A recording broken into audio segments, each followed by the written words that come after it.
Hi, I'm Steve Adubato. For those of us in the media, we have a fair amount of navel gazing, if you will, soul searching, thinking about who we are, who we're not, who we say we are, the impact we have on American culture, and what we all say we care about the most, American democracy. We're about to introduce someone who's written a compelling, powerful, and important book about all these subjects and more. She is Batya Ungar-Sargon. She's the deputy opinion editor at NEWSWEEK and the author of Bad News: How Woke Media is Undermining Democracy. Batya, thank you so much for joining us. Wow, it's such an honor to be here with you. We appreciate it. Batya, I've seen you on a fair number of other programs, particularly national programs, talking about the book.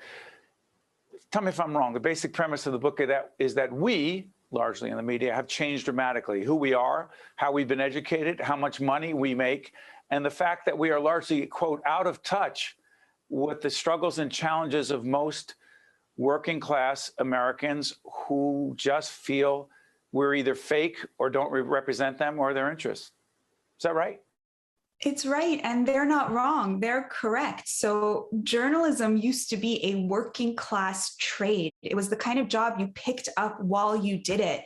A 1937 survey of the journalism elite of the time, the Washington cohort, found that less than half of journalists had a college degree, and a lot of them hadn't even been to high school. Fast forward to 2015, and you have American journalists are the most highly educated industry in America. A survey found that 92% of journalists have a college degree. The majority of them have a graduate degree. We are part of the top 10%. We make a lot more than our fellow Americans. We live in the coast. 75% of American journalists live on the coast. And as we have become increasingly affluent, extremely highly educated, and coastal, Americans have been abandoned by their media. The working class specifically has been abandoned by a media that used to be among them, used to live among them, used to belong to them, and now is really part of the elites. So let's try to break this down. Actually, because I get a whole range of newspapers, yes, old school, actually print newspapers. One of them is the New York Post. And I've seen a fair number of your articles that are current, whether it's about the Cuomo brothers or the Jussie Smollett case, I think actually hit today or yesterday. We're taping this program toward the middle or end of December. It'll be seen later.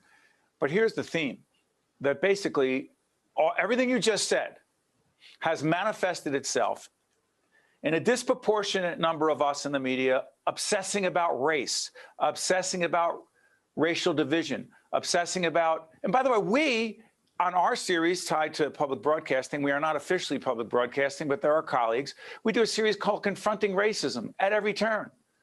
Are we part of the problem because we want to look at racial inequities, social justice inequities, or should we say, you know, enough? It's such an important question. Racism, of course, still exists in America. There are still areas in American life where racism is essentially state-sponsored. I'm talking about police brutality. I'm talking about mass incarceration. I'm talking about intergenerational poverty in some communities of the American descendants of slaves. These are moral emergencies, and we must talk about them. I'm not talking about that in my book, because the secret is that there's no political divide over these issues anymore, right? Republicans have been at the forefront of prisoner releases for the last decade. So when you're talking about mass incarceration as a moral emergency in America, there is now bipartisan support for criminal justice reform. Police reform, right? Senator Tim Scott proposed a police reform bill in the wake of George Floyd's murder, right? There's no longer a political divide over these issues. Let me push back. I'm not a big fan of interrupting. I'll push back. Republicans, many, Tim Scott in the Senate being one of them. However, is it fair to say that so-called Trump Republicans are not as sensitive and as woke? Not forget about woke. They don't seem to give a darn about the murder of George Floyd on camera and other issues involving police and minority relations and violence perpetrated disproportionately against those who are black by police officers. You believe that all Republicans, including those Republicans, they care as much?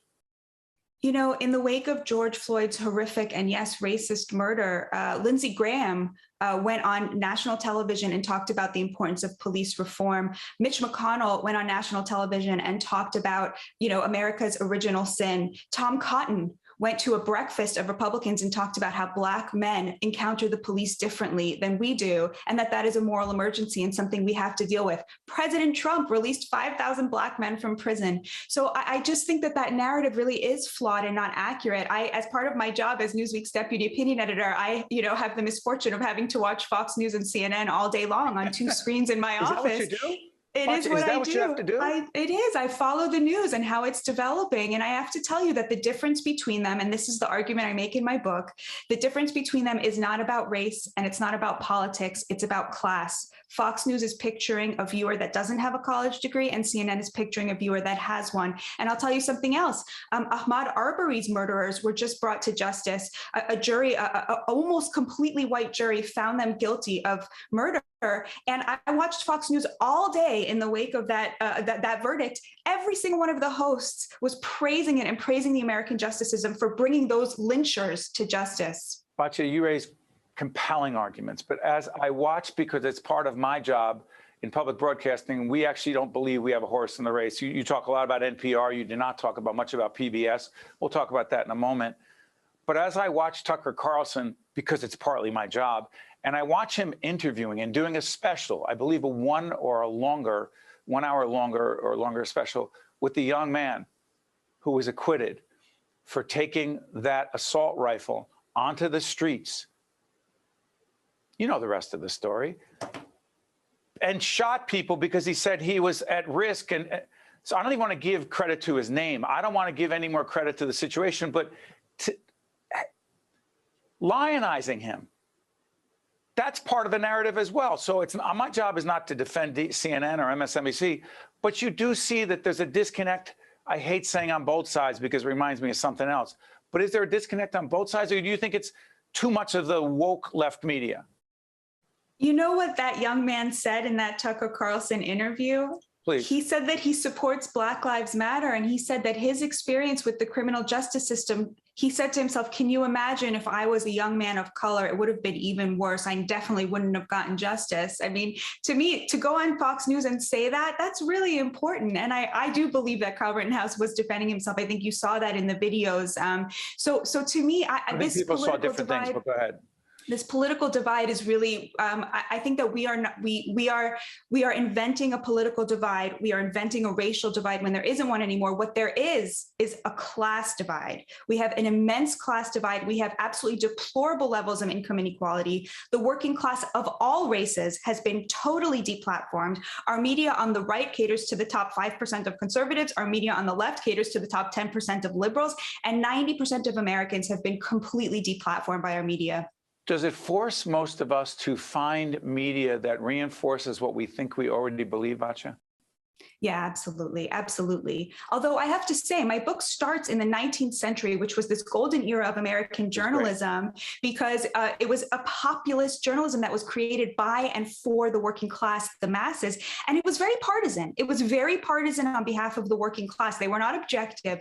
Partisan media is not the problem. The problem with our media today is on both sides. It is partisan on behalf of only the elites of either side.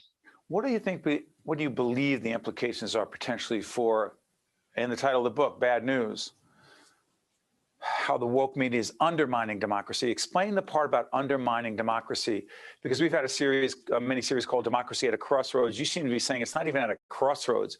We're on the edge of just falling apart and busting apart. Go ahead, please.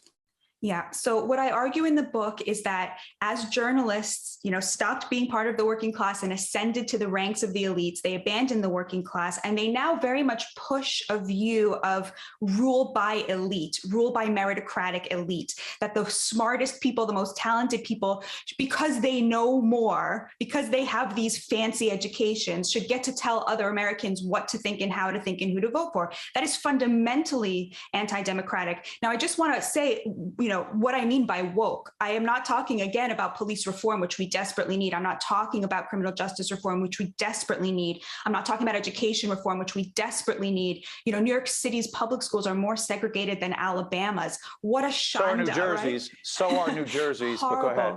Absolutely. State-sponsored racism still exists. What I mean by woke, I'm using the word not the way it's used in Black slang to refer to all of these things I just mentioned that we have to talk about. I'm using it the way sociologists use it to refer to a phenomenon that happened in 2015 that I think we're all going to instantly recognize, which is that in 2015, white liberals became more extreme in their views on race than Black and Latino Americans. They became more academic in the way they talk about race and just more radical in how they think about it. They started to think about all white people as being inherently endowed with power and all people of color as having no agency and being powerless. This is not about police reform. This is defund the police, a view that affluent white liberals love and that 81% of Black Americans are opposed to. That's what I mean by woke, the deplatforming of the views of working class people of color, including all other working class people, the downwardly mobile middle class, to the benefit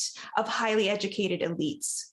Dare I ask, at the risk of sounding so self-serving because we are part of the public broadcasting family, although we're an independent media production company, what you believe our role, because I truly believe after 30 years in this business that we, those of us who do what we do on our side of the street, don't have a horse in the race. Our job is to try to put every perspective, credible perspective out there. What do you believe we can do to have any positive impact on not even bringing people together, but preserving our so precious and fragile democracy? I love that question. Thank you so much for it. You know, my book is about contempt. It's about the contempt that a highly educated elite that I belong to on the left, I am a lefty, has allowed. I'm an elite. I don't call myself a lefty, but I ascribe to many of the things you've described. Right, and the contempt that elites and that the media, who are supposed to be telling the great American story, have allowed ourselves not just to express, but to justify through a moral panic about race that is fundamentally flawed and that fundamentally fails to capture America. What we can do is to refuse to express that contempt for our fellow Americans, to refuse to believe the worst about them at a time when more unites us than ever before. And more unites us than divides us. 100%. Polarization is an elite phenomenon. People are making money off of it. Including those 80% of Republicans who voted for Trump, who largely watch Fox News and AO, whatever the heck it's called, and that Biden's not the president. That's united. Do you They know don't that even believe Biden's the president. Do you know that 66% of Democrats believed that the Russians had interfered in the voting tallies in 2016 and that Trump was not really the president? We both have this problem. We both have a problem of conspiratorial thinking on the most important issues of America, the values that this great nation was founded on: equality, fighting racism, justice for all, diversity, LGBTQ rights. There is no longer a partisan divide. That is what matters. On other issues, sure, abortion, a healthy democracy should sustain an abortion debate, right? And that's what you're doing here and why what your program is so important, because you have people who disagree on. That is how we stitch back together the fabric of American society.